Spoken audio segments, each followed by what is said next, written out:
For your French seam, the first thing that you're going to do is pin your two pieces of fabric together, wrong sides together.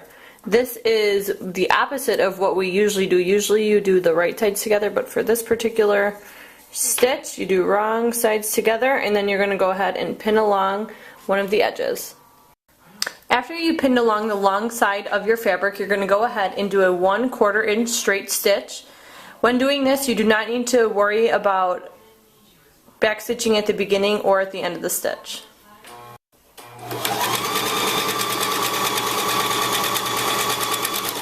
When you're done, it's important to trim your threads, and then you're going to move over to the iron. With the right side facing up, you're going to press your seam open. So first you kind of have to run your fingers along it to open it up, and then using the iron, you're going to iron it flat so that you can see the wrong side on top of the right side. So you're just going to press it open. Make sure that before you start that your iron is on the correct setting.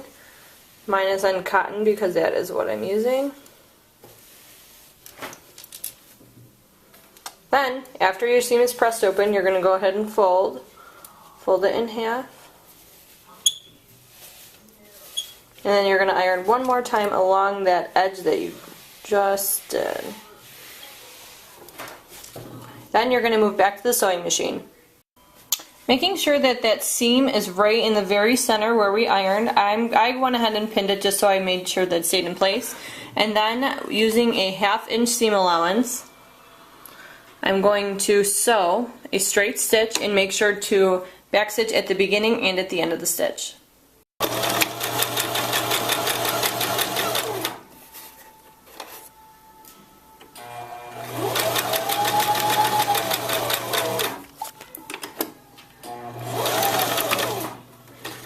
Then make sure that you bring your needle up and trim your threads.